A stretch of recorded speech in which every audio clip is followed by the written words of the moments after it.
हाँ जी बच्चों, राधे राधे। अच्छा जी, राधे राधे।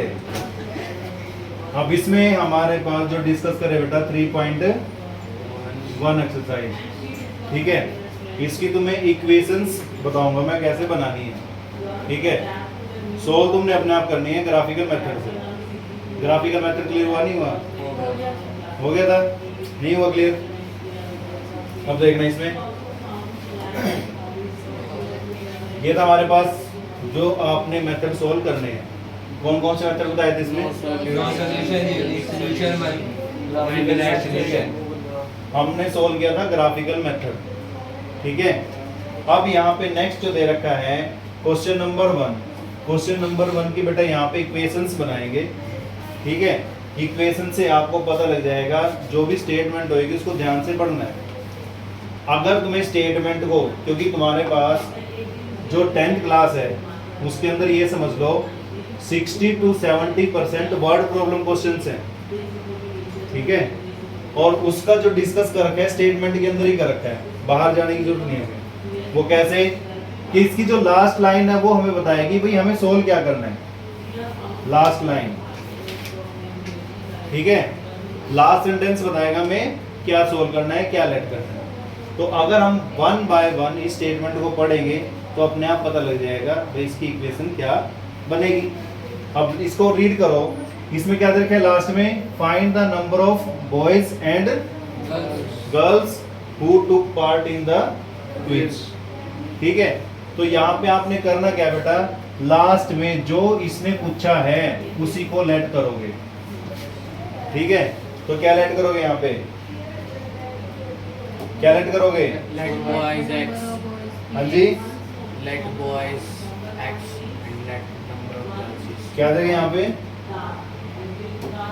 क्या देंगे यहाँ पे? Let number Let of number of boys boys be X. X, x मान लिया, ठीक है। तो यहाँ पे जो गर्ल्स आएंगी वो क्या मान लोगे? गर्ल्स भी हमने मान लिया y, क्योंकि इसमें क्या चलेंगे डबल वेरिएबल, एक को हमने x लिया और एक को y लिया। अब इसमें यहाँ पे बेटा स्टेटमेंट को रीड करते हैं। स्टेटमेंट क्या है इसके अंदर, भाई इसके अंदर बोला हुआ है, ये तो हमने मान लिया, इसको क्या मानना हमने x और इसको क्या मानना y, ठीक है। पेंसिल साथ में रखा करो स्टेटमेंट के जब भी सोल्व करते हो वर्ड प्रॉब्लम को। अब उसके बाद दे रखा है 10th student of class 10th। 10 student हैं क्लास के अंदर, यानी जिसके अंदर बॉयज भी और गर्ल्स भी है। तो 10 को हम कैसे रिप्रेजेंट करेंगे बॉयज और गर्ल्स से? x plus y is equal to 10, ठीक है। तो यहाँ पे लिखोगे अकॉर्डिंग टू फर्स्ट कंडीशन या फर्स्ट इक्वेशन जो भी मान लो आप, ठीक है।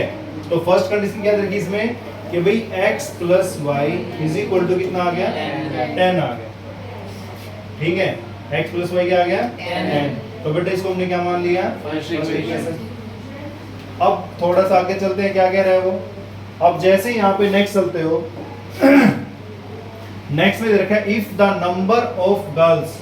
अब गर्ल्स कितनी थी? y थी। मैथमेटिक्स लैंग्वेज में इज का मतलब क्या होता है? Is equal to. Is equal to क्या होता है? Is equal to. For more than, more than का मतलब क्या होता है? प्लस होता है। और नंबर ऑफ बॉयज कितने थे? x थे। उस स्टेटमेंट समझ आई नहीं आई? 2x plus 4. क्या लिखोगे? Y is equal to x plus 4. According to second Condition. Condition. Second condition क्या थी जिसने? Y is equal to y x plus is equal to x x plus plus 4। लग गया सेटिस्फाई? अब यहाँ पे आपके पास ये आगे क्या? Second equation. ठीक है। अब इसको अगर आपने ग्राफ से सोल्व करना है, क्या कुछ है स्टेटमेंट में? Find their solutions graphically. y equal to, तो वहां पे सेंटेंस देखो, बोर्ड विजिबल है। इसमें दे रखा है यहाँ पे कि भाई if the number of girls. अब नंबर ऑफ गर्ल्स क्या मानी थी हमने? y मानी थी। नंबर ऑफ गर्ल्स y थी, तो y आ गया, इसकी जगह पे आ गया y, ठीक है, मैथमेटिक्स लैंग्वेज में इट्स का मतलब होता है इज इक्वल टू, इसका मतलब क्या होता है इज इक्वल टू, इसका मतलब, ठीक है। फोर मोर देन का मतलब क्या होता है प्लस, किसमें द नंबर ऑफ बॉयज में, और बॉयज क्या थे एक्स थे। तो यहाँ से हमें सेकंड कंडीशन पता लगी क्या, x plus y is equal to 10 हो गया फर्स्ट इक्वेशन में, और यहाँ पे आ गया y is equal to x plus 4।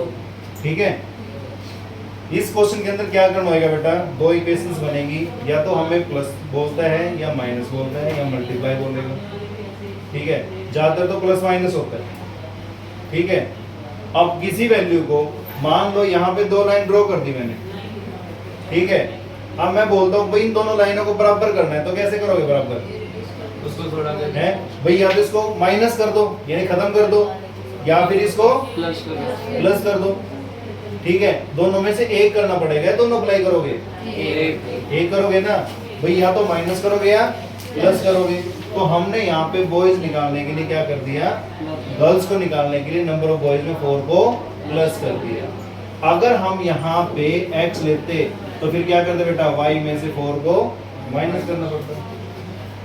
ठीक है, क्लियर हो गया था ये। अब इसको सोल्व क्या करना है, ग्राफिकली सोल्व करना है। तो ग्राफिकली सोल्व करना आता है नहीं आता है, आता है। यहाँ पे सॉल्यूशन निकाल लेंगे, इसके फर्स्ट इक्वेशन के सॉल्यूशन निकालेंगे, यहाँ पे क्या बनेंगे।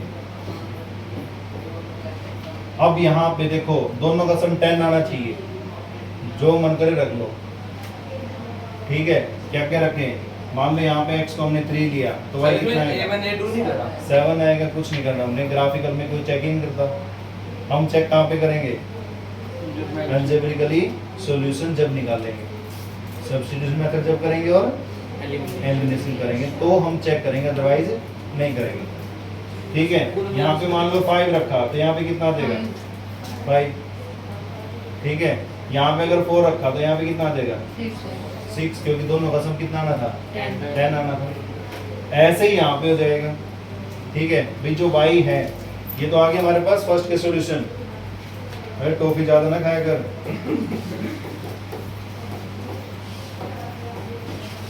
यहाँ गया xy।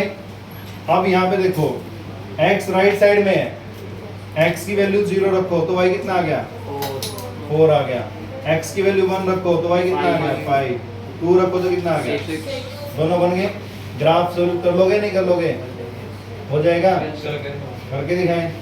चलो जी करते हैं फिर सोल्व ग्राफ। 0 पुट नहीं करना होता इसको, हाँ जी, x को 0 पुट कर दिया और y को 0 पुट कर दिया, स्कूल में तो ऐसे करवाया। करने को तो 2 कर सकते हो, मैंने तो पहले बताया था, करने को तो 2 कर सकते हो। मैंने थर्ड इसलिए बनवाया ताकि कई बार बच्चा क्या करता है, 2 पॉइंटों को निकालने में गलती कर देता है। ठीक है, अगर 3 पॉइंट निकालोगे तो तीनों से पता लग जाता है वो एक चीज में है या नहीं है। 2 से भी कर सकते हैं, 2 से भी कर सकते हैं। एक बार x को 0 ले लो, एक बार y को 0 ले लो। यहाँ पे वैल्यूज सिंपल नंबर में निकाल रहे हैं, जब वहाँ पे पॉइंट रखोगे डेसिमल में आएगा, तो डेसिमल का ग्राफ तुम्हें ध्यान से बनाना पड़ेगा। ठीक है, अब इसको सोल्व करते हैं ग्राफिकली। यहाँ पे हाईएस्ट वैल्यू क्या दे रखी है 7। ये आ गया आपके पास y एक्सिस, ये आ गया आपके पास x एक्सिस। ठीक है, अब यहाँ पे हाईएस्ट वैल्यू दे रखी है कितनी, इसमें x की कितनी है तो 5 है और y की 7 है। तो आ गया 1 2 3 4 5 6 7, 1 2 3 4 5 6 7 8 9। ये ध्यान रखना तुमने, जो वैल्यू लोगे गैप सेम आएगा, ग्राफ में सेम आती है। अब यहाँ पे लिया हमने क्या -1, यहाँ पे क्या लिया -2, यहाँ पे क्या लिया -3, ये आ गया -1, ये आ गया -2, ये आ गया -3। ठीक है जी यहाँ तक। अब इसको सोल्व करते हैं आगे। ठीक है, अब इसको सिंपलीफाई करोगे यहाँ पे फर्स्ट वैल्यू क्या रखी यहाँ पे 3 और 7, x की वैल्यू 3 और y की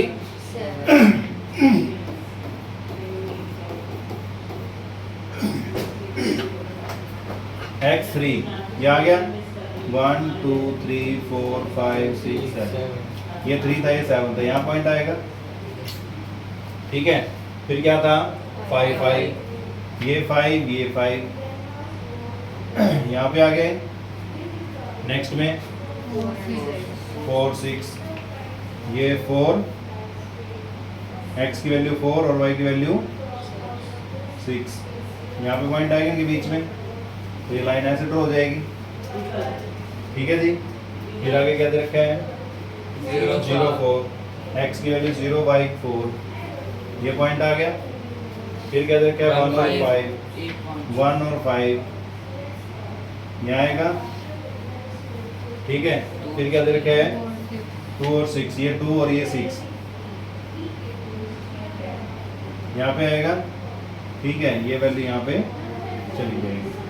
ठीक है, तो जहाँ पे टकराएगा वहाँ पे ध्यान रखना, ये 7 पे टकराएगा और 3 पे टकराएगा। x की वैल्यू 3 आएगी और y की वैल्यू 7 आएगी, वहाँ पे जाके टकराएगा। ठीक है, तो वहाँ से इसका सॉल्यूशन निकाल सकते हो। तो यहाँ से जब इसके ये इंटरसेक्टिंग पॉइंट चेक करोगे ग्राफ के ऊपर, तो x की वैल्यू आ जाएगी 3 और y की वैल्यू आ जाएगी 7। अगर इसको चेक करो, जोड़ेंगे तो कितना आता है? 10 आता है। और यहाँ पे छोटा बड़ा चेक करो तो कितना आता है? 7 आता है। समझ आ गए या नहीं आया? अब नेक्स्ट इसमें देखो क्या रखा है।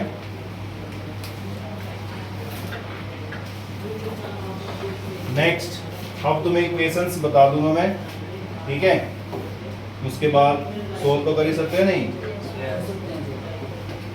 अब फिर इसकी स्टेटमेंट पढ़ेंगे और वहां से इसका सॉल्यूशन निकालेंगे। अब देखो स्टार्टिंग में लास्ट सेंटेंस देखो क्या दे रखा है। Find the cost of 1 pencil and 1 pen. तो हम क्या लेट करेंगे? Let 1 pencil is equal to x. Let cost of 1 pen be x हो गया, x रुपीज में आ गया। और किसकी कॉस्ट थी? Pencil पेंसिल की। तो पेंसिल क्या मान ली हमने? y. y मान ली। ठीक है। यहाँ पे अब एक चीज बताओ, मान लो मैं मार्केट से 10 पेन लेके आया। कितने पेन लेके आया? 10। एक पेन की कॉस्ट है 5 रुपए। तो इसमें मैंने कितने खर्च किया? 50। इसको लेके आया मैं, ठीक है, 2 लेके आया, ये था 100 रुपए का एक। तो इस पे कितने खर्च किए? तो टोटल बिल कब बनता है? जब दोनों को ऐड कर दोगे तभी बिल बनता है ना, या नहीं? तो ऐसे ही यहाँ पे सेम। अब चेक करते हैं, यहाँ पे सोल्व करते हैं। इसमें लेट पेंसिल, पेंसिल क्या मानी थी हमने? X. y मान रखी है। पेंसिल क्या मान रखी है? y। अगर इसको चेंज करना तो चेंज भी कर सकते हो। चेंज कर दो, फिर कंफ्यूजन है तुम्हें। सही है. सही है, चलो। अब देखो यहाँ पे पेंसिल को किसको माना था हमने? Y को। 5 एक पेंसिल की कॉस्ट कितनी थी? y। तो 5 पेंसिल कितनी आएगी? y। एंड का मतलब प्लस 7 x. टुगेदर मतलब इकट्ठे कॉस्ट कितनी थी उसकी? 50 रुपीज। बिल जब देंगे इकट्ठे करके देंगे, तो क्या इक्वेशन बनी इसकी? First y plus 7x is equal to 5y plus 7x is equal to according to first condition क्या दे दी इसने? 5y plus 7x is equal to 50। ये आ गया हमारे पास फर्स्ट इक्वेशन। ठीक है, यहाँ तक। नेक्स्ट क्या सोल्व करना है? According to second condition. अब सेकंड कंडीशन क्या दे दी? सेकंड कंडीशन क्या दे रखी है? 7y क्या है इसमें? 7y plus 7y plus 5x 5x is equal to 46। ये आ गई सेकंड इक्वेशन। अब इसको ग्राफिकली मेथड से सोल्व करोगे। ठीक है जी, समझ आ गई इक्वेशन ना? नहीं नोट करो, करना है तो नहीं आगे चलते हैं।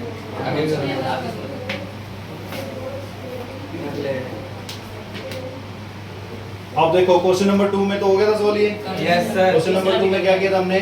A1 A2 कंपेयर करना था A1/A2 B1/B2 C1/C2। और उसके बाद में पूछा था पैरेलल आएगा, इंटरसेक्ट आएगा, या कोइंसिडेंट लाइन आएगी। पता लग गया था? पैरेलल इंटरसेक्टिंग पॉइंट कब आता है? जब एक सॉल्यूशन हो, जब Unique। One solution. कंडीशन कौन सी होती है? A1 A1/A2 not equal to B1/B2। फिर आता है कौन सी कंडीशन थी, पैरेलल की। पैरेलल कब आती है, जब कोई इक्वल ना हो, जब कोई भी इक्वल ना हो, ना हो या लास्ट वाला इक्वल ना हो। लास्ट वाला भी फर्स्ट सेकंड यानी a1/a2 is equal to b1/b2 is not equal to c1/c2। ठीक है। फिर थी कोइंसिडेंट लाइन की a1/a2 is equal to b1/b2 is equal to c1/c2। ये सारे ही इक्वल हो। ठीक है, ये तो हो गया था। ये क्वेश्चन नंबर 3 में क्या था, सेम है सर, 3 में भी सेम था। इसमें बताना था कंसिस्टेंट और इनकंसिस्टेंट। कंसिस्टेंट कब होता है, सॉल्यूशन निकल जाए, यूनिक या मैनी। और इनकंसिस्टेंट कब होता है, जब नो सॉल्यूशन हो। जब नो सॉल्यूशन हो। नेक्स्ट क्वेश्चन नंबर 4 था ग्राफिकली, हो गया था सोल्व। यस सर, अब क्वेश्चन नंबर 5 की इक्वेशंस बना देते हैं। क्वेश्चन नंबर 5 की इक्वेशन चेक करो कैसे करनी है। ठीक है, अब यहाँ पे देखो स्टेटमेंट क्या दे रखी है। पहले स्टेटमेंट को पढ़ते हैं, उसके बाद फिर यहाँ पे ड्रॉ करेंगे क्या दे रखा है। तो यहाँ पे दे रखा है, लास्ट में क्या लिखा हुआ है, find the dimension of the garden. तो चेक करो जो गार्डन है वो किस शेप में है, रेक्टेंगुलर, किस शेप में, रेक्टेंगुलर, रेक्टेंगुलर शेप में। ये रेक्टेंगल बना दीजिए। ठीक है, अब रेक्टेंगल है तो दो डायमेंशन होगी उसमें, length and breadth, length and breadth. तो बेटा लेट कर लो उसको ही।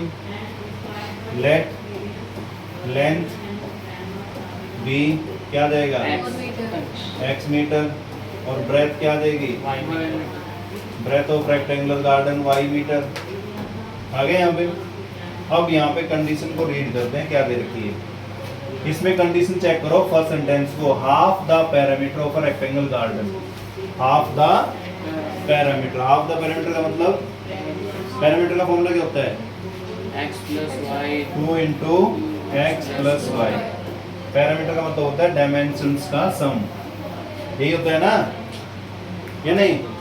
तो 2 into x plus अभी क्या करें, इसका हाफ करना है, और हाफ करने के लिए क्या करते हैं, 1 by 2 से डिवाइड, 2 से डिवाइड, 2 से 2 कैंसिल हो गया। x plus तो जो हाफ पैरामीटर वो कितना देर का है। नेक्स्ट, अब पैरामीटर तक छोड़ दिया, आगे फिर इसने दूसरी कंडीशन बोल दी इकट्ठी कि जो इसकी लेंथ है, जो इसकी लेंथ है, लेंथ क्या मानी थी, x। इसका मतलब 4, इक्वल टू 4, मोर का मतलब ज्यादा, देन इट्स विड्थ, विड्थ कितनी थी, y, y थी। और क्या लिखा है, इज। अब इसकी लाइन को यहाँ पे इसका मतलब ये बन गया, वापसी फिर इसमें आ गया, वापसी फिर इसके साथ हो गया इक्वल टू। पैरामीटर 36 मीटर है। सुनो, फाइंड द डायमेंशन, ये पता लग गया। डायमेंशन हमने क्या ले लिए, x एंड y। ठीक है, फिर ये कहता है हाफ द पैरामीटर, पैरामीटर का हाफ। अब इसने इतनी बात करके छोड़ दिया आगे, पैरामीटर का हाफ तो बता दिया, बट कितना था ये नहीं डिस्कस किया। उससे पहले इसने दूसरी कंडीशन लगा दी भाई, जिसकी हाफ द पैरामीटर, पैरामीटर का हाफ है रेक्टेंगल गार्डन का, जिसकी लेंथ, जिसकी लंबाई उसकी चौड़ाई से 4 मीटर ज्यादा है, उसका पैरामीटर 36 है। बाद में बताया उसने 36 है, तो मतलब ये जो वैल्यू आएगी किसके इक्वल आ गई, वो 36 की। समझा नहीं समझा? हाँ जी, नहीं समझ आया क्या है? कहाँ से नहीं आया बता। 4 में वो whose length is 4 metre, whose length, length क्या थी, x थी। इसका मतलब क्या है, इक्वल टू 4 मोर, मोर का मतलब क्या है, ज्यादा, मतलब प्लस होएगा। इट्स विड्थ, विड्थ क्या थी, y। तो जो विड्थ है उससे ज्यादा क्या है, इसकी लेंथ है। इज यानी इसकी सेंटेंस को भूल जब, अब यहाँ पे याद रखो, half the parameter of rectangle garden is 36। ठीक है, तो उसका जो पैरामीटर कितना आता है, 36 आता है। कंप्लीट पैरामीटर का फॉर्मूला क्या होता है, 2 into length plus breadth divide by 2 कर दिया। 2 से 2 कैंसिल, किसी को आ गए 36। अप्लाई करो यहाँ पे। According to first condition, first condition क्या लगाई हमने, 2 into x plus y is equal to 36, और इसको 2 से क्या कर दिया, कैंसिल, तो बेटा यहाँ से डिवाइड कर दिया तो क्या आ गया x plus y is equal to 36। ये आ गई हमारी फर्स्ट इक्वेशन। समझ आ गए? अब चेक करते हैं क्या, अकॉर्डिंग टू सेकंड कंडीशन। कौन सी कंडीशन चेक करनी है? सेकंड कंडीशन क्या दे रखी है? सेकंड कंडीशन क्या दे दी इसने? बोलो, लिख दो वहां पे। ये जो लेंथ है x equal to y plus 4 this is the second equation. हो जाएगा आगे तो इतने छोड़ रहा हूँ, बाकी सोल्व अपने आप करने आगे यहाँ पे, ठीक है।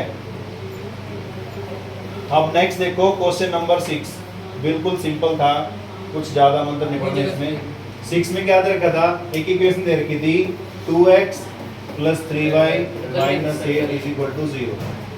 ठीक है, इसकी 3 इक्वेशन बनानी है। कितनी इक्वेशन? 3 इक्वेशन। तीनों के अलग अलग कलर यूज करूंगा मैं।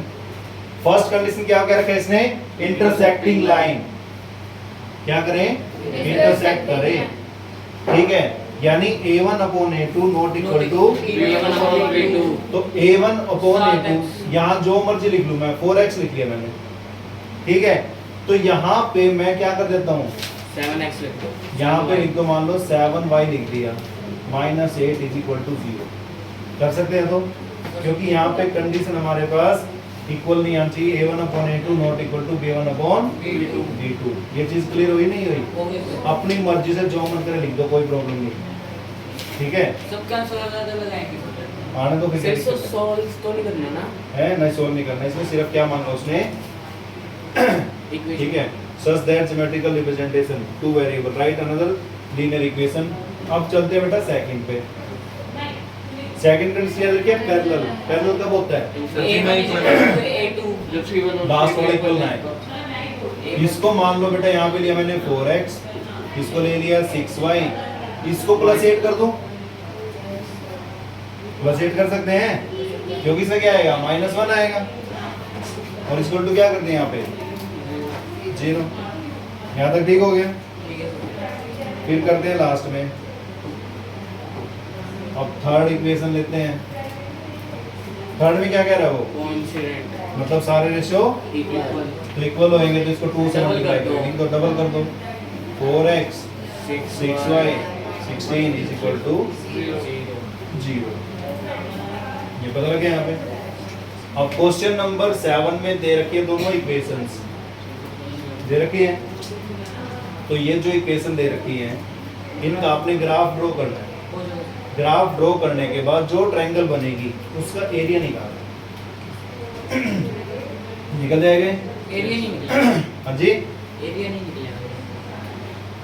एक बार सोल्व करो, फिर बता दूंगी एरिया कैसे निकलेगा। बेस इनटू h का फॉर्मूला जो भी लगा उससे पता लग जाएगा, बेस और हाइट का।